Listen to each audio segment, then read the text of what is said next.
Hello and welcome to episode 22 of the Abbasid History Podcast, an audio platform to examine pre-modern Islamic case history and a global medieval past, and another instalment of a 12-part series entitled Spring of Classical Arabic Poetry with Dr. Kevin Blankinship at Brigham Young University in Utah, Part 4, al-ʿAtāhiyyath, 748 to 828 Common Era, Life, Works and Legacy of an Ascetic Poet. We are sponsored by IHRC Bookshop.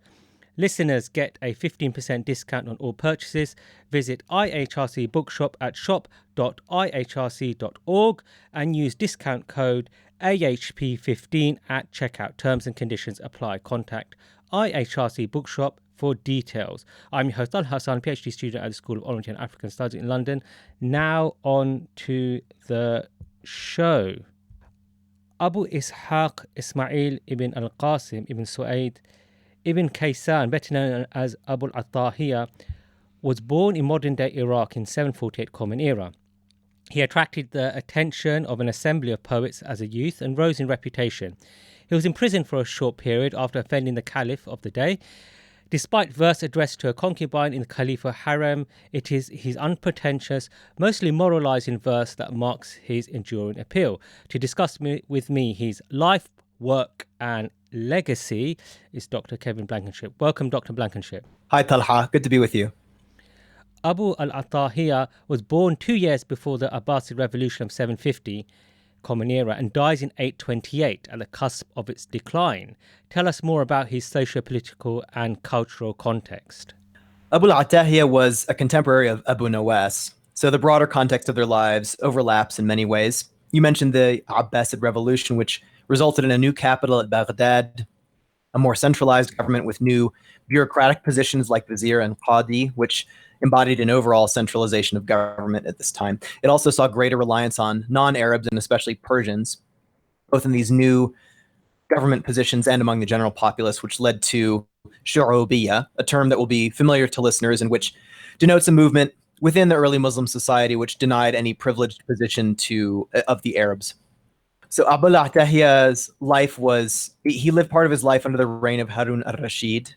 And during that time, Baghdad flourished into a center for the arts and culture.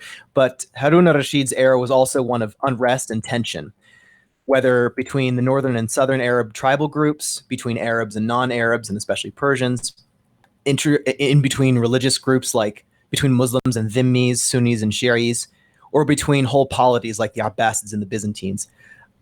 Abu al-ʿAtāhiyyath himself appears to have largely avoided these conflicts, but his life was not trouble-free, as we'll discuss soon regarding his imprisonment at the hands of Harun al-Rashid.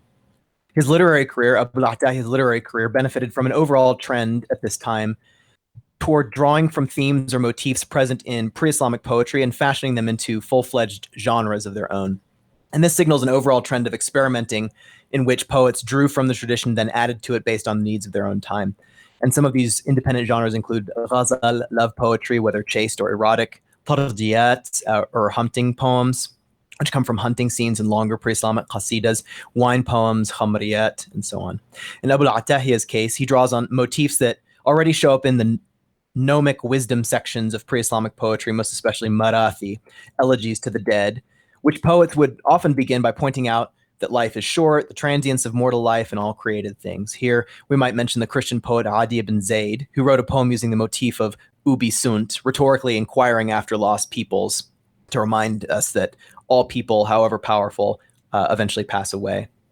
And listeners can learn more about poets like Adi ibn Zayd through the work of Kirill Dmitriev at the University of St. Andrews.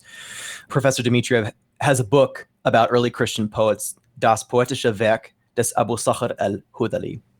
I should also say briefly that there was an explosion of literacy in the time of Abu al-ʿAtāhiyyath, due partly to the use of paper, which was cheaper than parchment and papyrus. In fact, Harun al-Rashid had adopted it for official use in state business during his caliphate, and this allowed the writings of Abu al-ʿAtāhiyyath and others to circulate widely, although it's interesting his poems in particular weren't collected until much later. Abu al-ʿAtāhiyyath spends his youth as an itinerant seller of pottery before attracting the attention of an assembly of experienced poets. He leaves his childhood town of Anbar in modern-day Iraq for the caliphal capital of Baghdad.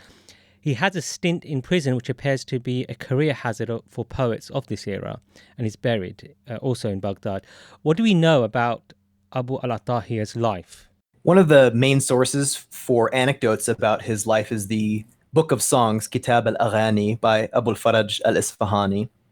There's also listed another work by the Vizier Ibn Ammar al-Thaqafi of traditions about Abu al-ʿAtāhiyya, although this appears not to have survived as an independent work. The edition of Abu al-ʿAtāhiyya's poetry prepared by Shukri Faisal does include anecdotes about his life folded in with the Diwan.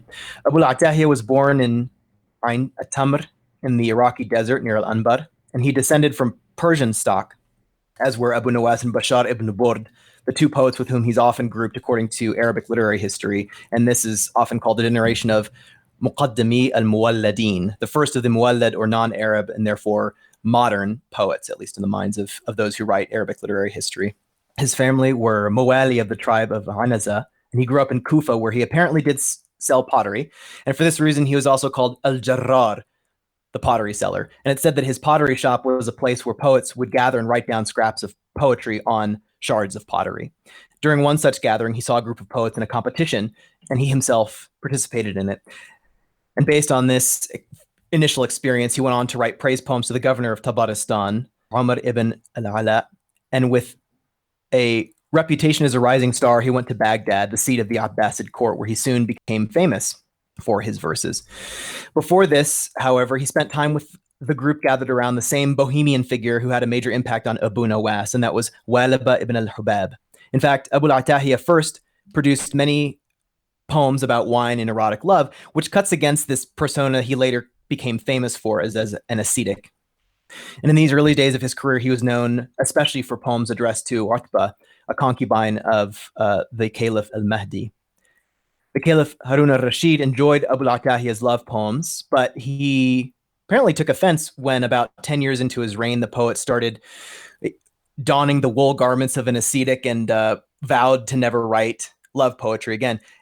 The impetus for this change, according to the Akhbar tradition, seems to have been a snubbing by Utbah, this concubine, and the object of Abu al-ʿAtāhiyya's affection. Although another possibility is that it was part of a scheme hatched by the chamberlain Hajib al-Fadl ibn Rabi'a to bring down the powerful Barmakid family of viziers. Whatever the reason, Harun al-Rashid responded by putting the poet in jail to try and incentivize him to write love poetry again. But apparently the caliph promptly regretted this decision. One anecdote tells us that a spy who was sent to report on the poet in jail told the caliph several verses in which Abu al-ʿAtāhiyya lamented this injustice and looked forward to Judgment Day. And hearing these verses, Harun wept and set the poet free. And from this time forward, the bulk of Abu al-ʿAtāhiyya's verse was dedicated to reminding listeners of the imminence of death and the vanity of worldly pursuits. Here I should mention the controversy around Abu al-ʿAtāhiyya's conversion, which some people at the time and in later generations took to be insincere. The early Abbasid poet Salm al-Khasir made fun of Abu al-ʿAtāhiyya during his own lifetime for pretending to be pious, and later on the Zuhd poet and rationalist al-Ma'arri quotes Abu al-ʿAtāhiyya in one work and says, "Qala ad-Dāhiyya Abu al-ʿAtāhiyya," that disastrous man Abu al-ʿAtāhiyya said, ... To be fair, this might be only for the benefit of rhyming prose sajah that he says this, or it may reflect al-Ma'arri's overall desire to be a gadfly and not let anyone off the hook for what he perceives as religious hypocrisy. Abu al-ʿAtāhiyya is very much a poet of sedentary life and abandons a desert heritage characterizing Arabic verse of his time. He also has a philosophical, almost pessimistic demeanor and was suspected of heresy. Describe his works for us. So I should first say that an anthology of his poetry was published by Ibn Abi Tahir Tayfur, the 9th century Baghdadi bookman, as he was called by Shawkat Turawa. And he was also included in Harun ibn Ali al-Munajjim's unfinished anthology, Traditions of the Poets, along with his contemporaries Abu Nawas and Bashar ibn Burd. Abu al-ʿAtāhiyya's poetry contains themes like remembering death through physical decay, memento mori, wondering rhetorically where dynasts and their empires have gone, ubi sunt, and disdain for this fallen world, contemptus mundi. And these subjects track with European traditions like the art of dying, ars moriendi, written during the Black Death, the danse macabre in music and architecture, and funerary orations. His verse, in terms of its style and language, is spontaneous and unpretentious.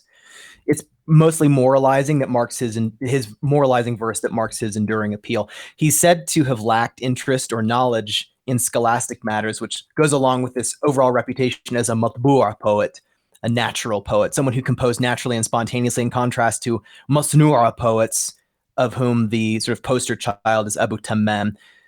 This is a term sometimes translated as artificial poets, but I personally don't like that, since it assumes their poetry is bad, which, depending on who you talk to, is hardly the case. I'd call them poets of craft or sort of workmanlike poetry, although even this is a word that has somewhat negative connotations in English.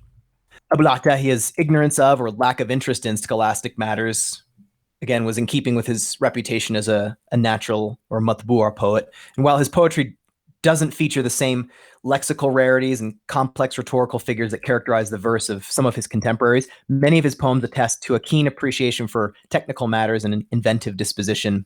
And even Abu Tammam, a notoriously quote-unquote artificial poet, supposedly found some of his lines truly unique.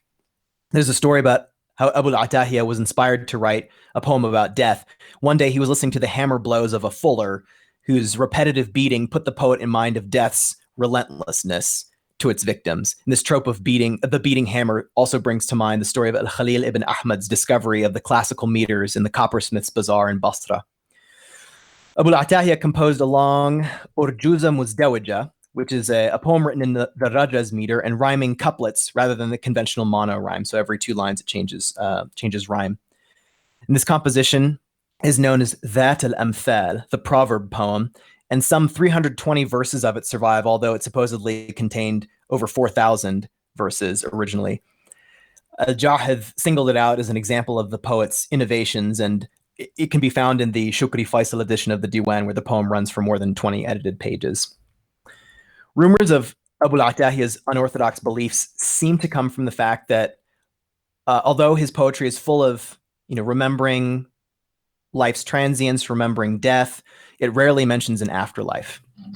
Abu Bakr Asuli reports that the poet professed a kind of Manichaeism, according to which God formed the universe of 2 opposing essences, and this was a heterodox view that the Caliph al-Mahdi was especially eager to root out. Abu al-ʿAtāhiyya was also reported to have believed in Jabr, that is, the doctrine of predestination, but evidence suggests that his religious beliefs were not systematic necessarily. As you mentioned, his work was anthologized and analyzed by other Abbasid men of letters. What has been his lasting impact and legacy, and where should listeners turn to learn more about his life and works? Abu al-ʿAtāhiyya was open about the fact that his poems weren't for the elites. He didn't want necessarily to write for kings or scholars, but instead the average reader who most admires what he can understand. During his life, many of his poems were set to music, apparently, by Ibrahim al-Mawsili, who was the most sought-after musician of his day. Abu al-ʿAtāhiyya's output was legendary. Anecdotes describe him writing 150 verses a day, which for anyone who's tried to write a poem seems nearly impossible. This fact speaks to his spontaneity as a poet, but despite his prolific career, most of his poems were not collected during his lifetime. It wasn't until the 11th century Common Era that Ibn Abd al-Barr compiled his Zuhdiyat, Abu al-ʿAtāhiyya's Zuhdiyat. One of the many anecdotes told about Abu al-ʿAtāhiyya comes from Nadim in his Fihrist, relates one attributed to the Abbasid court musician Ishaq al-Mawsili, that whenever he, al-Mawsili, saw 3 men, 3 others appeared. Whenever al-Haytham ibn Adi was seen, Hisham al-Kalbi was there. If al-Lawiyya was there, then Mukharaq turned out. Abu Nawas was on hand if Abu al-ʿAtāhiyya appeared. So again, there's this sense that we have in the Akhbar tradition that Abu Nawas, Abu al-ʿAtāhiyya, and then also Bashar ibn Burd sort of always went together. There's a question in Abu al-ʿAtāhiyya's case about genre, which is, what is zuhd? In simple declarative Arabic, there were early figures like Salih ibn Abd al-Quddus and Sabiq al-Barbari who set sort of the standard fare of ascetic poetry. Again, unpretentious, spontaneous, very simple Arabic. And since this poetry is often rhetorically unadorned and sort of formulaic, some scholars wonder what relationship it bears to later Zuhdiyat, most especially those by al-Ma'arri. After all, al-Ma'arri urges readers to rational inquiry just as much to renouncing the world, and in a convoluted style that departs from these early zuhdiyat by al-ʿAtāhiyyath. Al-Ma'arri lingers on topics like grammar, law, and animal rights and human society untouched by the genre's founders. So keeping these points in mind, can we call later authors like al-Ma'arri a zuhd poet? And what's his place in the overall literary history? Another question in this vein has to do with the traditional view that after the 9th century, the mode of world renunciation embodied in al-ʿAtāhiyyath's poetry became subsumed by Sufism. A good example of this argument is in an article by Christopher Melchior in Studia Islamica called The Transition from Asceticism to Mysticism at the Middle of the 9th Century CE. However, there is a lot of evidence that asceticism continued in its own right, not just as a mode of Sufism. Later poets who wrote zuhdiyat include Safi ad-Din al-Halli, also Ibrahim al-Ghazi, and the so-called subaltern Sufi Jews whose writings are preserved in the Cairo Geniza. Nathan Miller at Cambridge has written about this, as has Gretchen Belknap, has an MA thesis about this.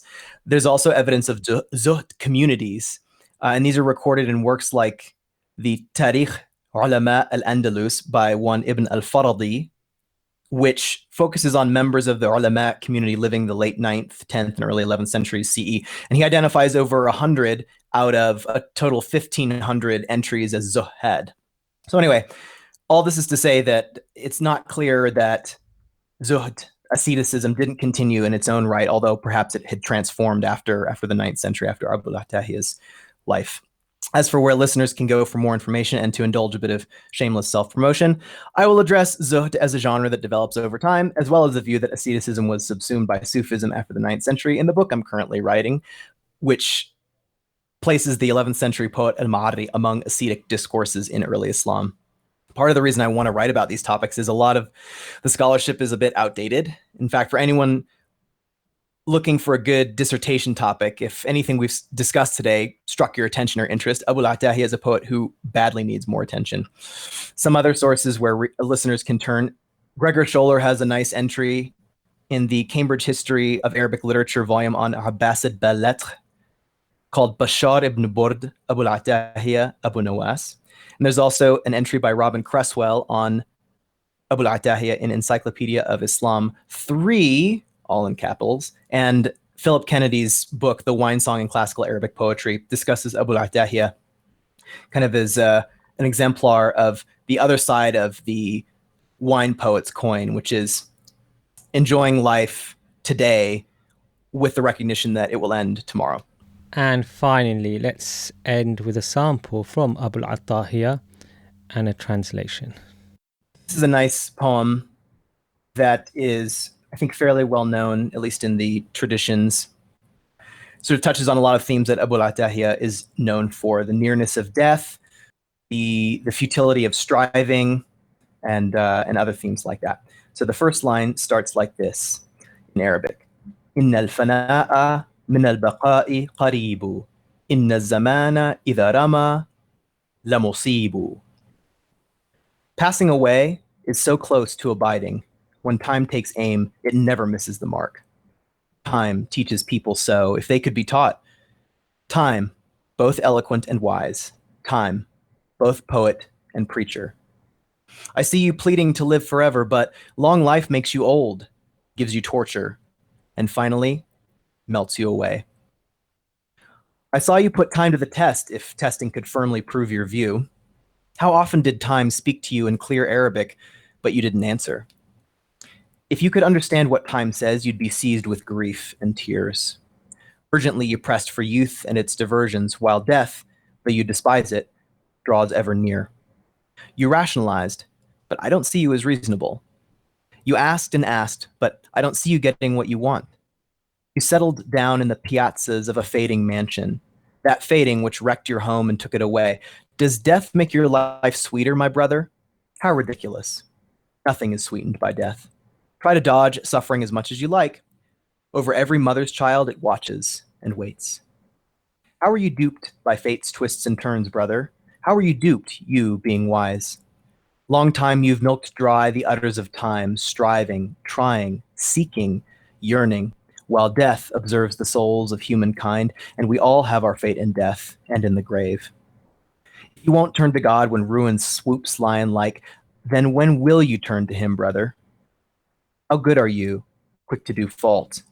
Does he err who takes exception to error? I marvel how I myself am heedless, duped by time.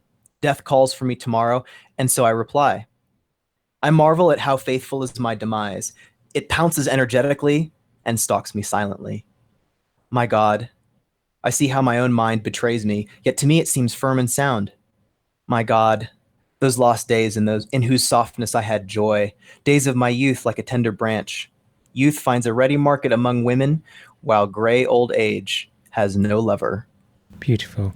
Dr. Blankinship, thank you. Thank you, Talha.